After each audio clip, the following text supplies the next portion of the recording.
Market रे आंब सरिबा आगरू मु आज आपनमानकु तयारी करी देखैबी मैंगो मावा केक जो थिरे आपनको खुआर टेस्ट रहबो आ मैंगोर फ्लेवर रहबो।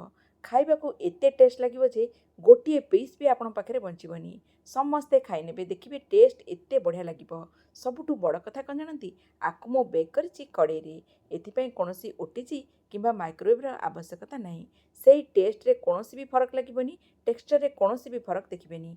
पाखरु देखौछि देखंतु केते बढ़िया टेक्सचर हेछि। केही भी कहबेनी आपनाको कड़ाई रे बेक करचंती। आउ एते सॉफ्ट हबो ना पाटी रे पको पको मिली जिवो। पाखरु देखौछि देखंतु केक रा टेक्सचर।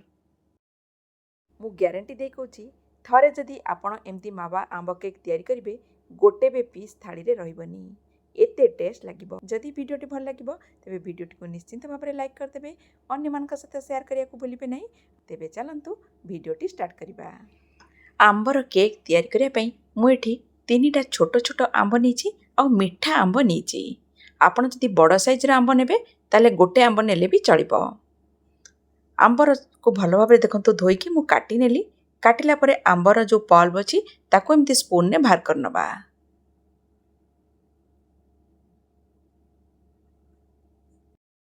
आपण जदि बड़ साइज रा आंब नेबे ताले गोटे बड़ आंब नेले भी चलिबो। एठी मु छोट छोट नीची तेणु 3टा नीची। देखंतु सबु पल्प को भाला परे आको गोटे ब्लेंडर रे नीचिबा आ भल भाव रे ब्लेंड करनबा। मन रखिबे जेतोळे ब्लेंड करिवे पानी बिल्कुल देबेनी। भल भाव रे प्लेन करिकी चिकन करिकी ग्राइंड करनेबे। देखंतु आको साइड रे रखि नेबी। जिबा नेक्स्ट प्रोसेस को। एठी मु खुआ निजे घरे तयारी करिबा।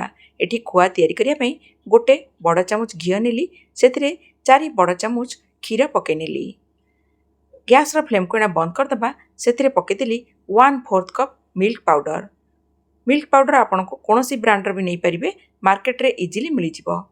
गैस रा फ्लेम को बंद करके भल भाव रे आगे मिसे दबा। मिसेला परे गैस रा फ्लेम को ऑन करिबा आ फ्लेम लो मीडियम रखिबा। देखिबे धीरे धीरे एटा कड़ेरु छाड़ी छाड़ी जिवो आ टिके गाढ़ा भी हे जिवो। देखंतु बढ़िया भाव रे खुआटा हे गलानी। आको गोटे जगह रे काढी देकी ठंडा हवा पई रखि नउची।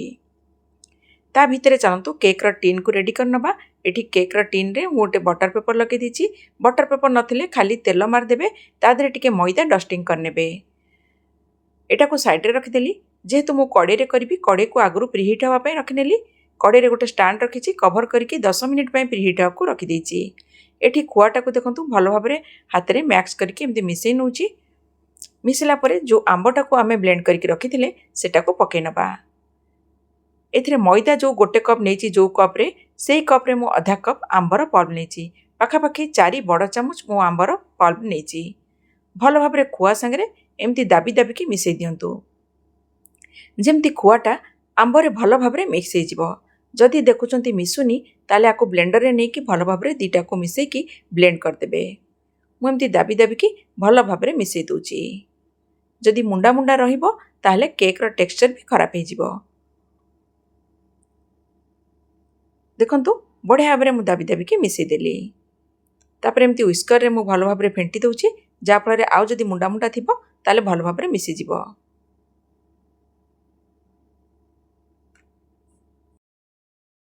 देखंतु बढ़िया भाव मिसै देला परे मु एठी नेची 1/4 कप रिफाइंड ऑयल। जो रिफाइंड ऑयल नेबे सेथिरे जेमती फ्लेवर नथबो। जेमती आपण हे गेला बादाम तेल रे फ्लेवर थाए जमा भल लागिबनी। केक रे स्मेल आसीबो। तेणु जो तेल नेबे सेथिरे जेमती किछि फ्लेवर नथिबो स्मेल नथिबो। भल भाव रे तेलटा को देखंतु मिसै देली। एमती व्हिस्कर रे भल भाव रे फेंटी नियंतु। व्हिस्कर नथिले आपण चामच साइज रे भी मिसै दै परिबे। एना गोटे बड़ एमती चालुणी नेली। सेथिरे पकै नउची गोटे कप मैदा। जदि आपण मैदा को अवॉइड करिया को चाहंती ताले चाहिले आपण अटा रे भी करि परिबे किंबा आधा मैदा आधा अटा दुटा को मिसै की भी करि परिबे। एथिरे पकै दिली half tea spoon baking powder, 1/4 tea spoon baking soda. चीनी को पाउडर कर नेची। हाफ कप चीनी रा पाउडर भी पकै नउची। चीनी को ग्राइंडर रे भल भाव रे ग्राइंड करके फाइन पाउडर कर देबे। हेतरो हाफ कप पकेची। जोथिरे मैदा मापिबे सेथिरे चीनी आधा कप। गोटे कप मैदा रे आधा कप चीनी आधा कप मैंगोर पल्प। भल भाव रे देखंतु चालुणी रे एमती चलै देला परे एथिरे मु पकै नेबी 1 पिंच लूण। गोटे पिंच लूण पकेबे जोटा मिठाटा को बालांस करिवो। एना सबु जिनस को आगे भल भाव मिक्स करदबा। थरे ये केक खाई देखिए ना एते सुंदर खुआर टेस्ट आसीबो और मैंगोर फ्लेवर आसीबो। बाहर तो मार्केट रे आपण ये केक केबे भी पाइबेनी। थरे निश्चिंत भाव में समस्ते ट्राए करंतु। एथिरे एना मु अल्प अल्प क्षीर आड करी।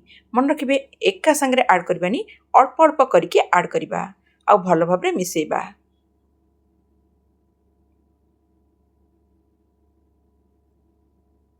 एना को भल भाव में एमती फेंटी नोची। बेसी करिकी फेंटीबेनी, हल्का हाथ रे एमती फेंटी नियंतु।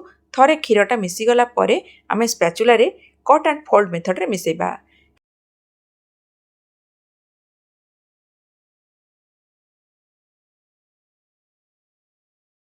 एथिरे 2-3 ड्रॉप फूड कलर मु मिसुची। एटा चाहिले पके भी परिबे, अवॉइड भी करि परिबे। भल भाव में कलरटा को पाखापाखि हाफ कप मु क्षीर आड करची। एथिरे हाफ टी स्पून पके देली भिनेगार। जदि आपन पाखरे भिनेगार नथिबो ताहेले लेंबुर रस को छाणी देबे, ताहे हाफ चामच खंडे पके देबे, जा फल केकटा आहुरी स्पंजी हबो। देखंतु सेटा पकेला परे बटरटा टिके हल्का हो गला। एथिरे गुजराती गुंड मु पके नेली आउ टिके वेनिला एसेंस भी पके नीची। सब जिनस को भल भाव में मिक्स कर दोची। देखंतु एमती कट एंड फोल्ड मेथड रे करिवे, चारिपटे बुलेबे, मझिरे कट करिवे, जा फल रे एटा आ केकटा जेतो आपण बेक करिवे ना ऊपर एटा फाटिबनी। देखंतु एना केक रा टिन रे आको ट्रांसफर कर नोची। सब जाक बटर को केक रा टिन रे ट्रांसफर कला परे एमती टैप टैप कर दबा। टैप टैप करिया फल रे जो एयर बबल्स थिबो से बाहरी जिवो। तेणु एमती 5-6 थर करी भल भाव में टैप कर देबे। जेते भल भाव में कर देबे ना केकटा सेते बढ़िया भाव में हबो। जेमती ऊपर जदि एयर बबल रहइबो ताले केक रे क्रैक आसीबार संभावना थाए।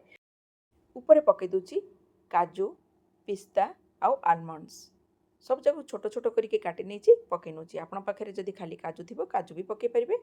आपण पसंद हिसाब से कौन भी ड्राई फ्रुट्स आप पके पारे। भल भाव में पकेला परे एना चलतु कड़ईटा प्रीहिट हो जाइए। कड़ई रे रखी नबा। देखंतु कड़ईटा गरम हो जाइए। 10 मिनिट प्रीहिट रखी ऑलरेडी गरम हो जाइए। एमती गोटे स्टांड रखिए, स्टांड नथिले गोटे गिना रखिदेवे, गिना ऊपर एटा को रखिए, तले डायरेक्ट रखिबेनी। आपको कवर करदेली। गैस रो फ्लेम को पूरा लो करदबा।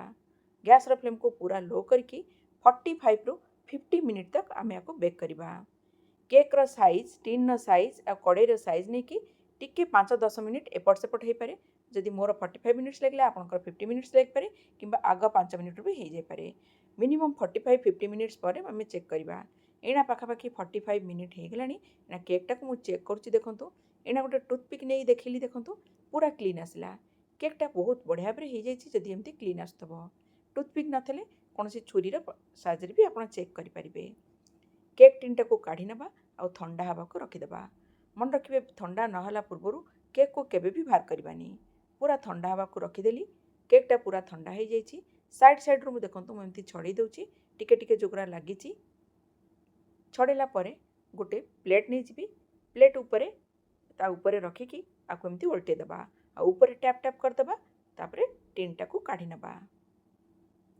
केक रो टेक्सचर देखंतु केई भी कहिबेनी आपण आपको कड़ई रे बेक करचंती।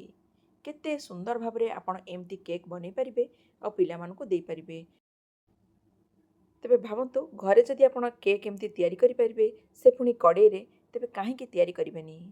निश्चिंत समस्ते घरे याकु ट्राए करंतु। मु काटिकी देखै देबी केकटा केमती हेची। पाखरु आपनको देखिले आपण जानि परिबे केक रो टेक्सचर। केक टी को पाखरु मु देखै देबी आपण देखिले जानि परिबे केक रो टेक्सचर केते बढ़िया भाबरे हेची, केते सॉफ्ट हेची देखंतु। तेबे आजिर भिडियोटी आपण मानको केमती लागिला। जदि भल लागिला तेबे भिडियोटी को निश्चिंत भाबरे लाइक कर देबे। अन्य मानक सहित शेयर करिया को भूलिबे नाही। तेबे रहउची पुणी देखा हबो गोटे नवा भिडियो रे।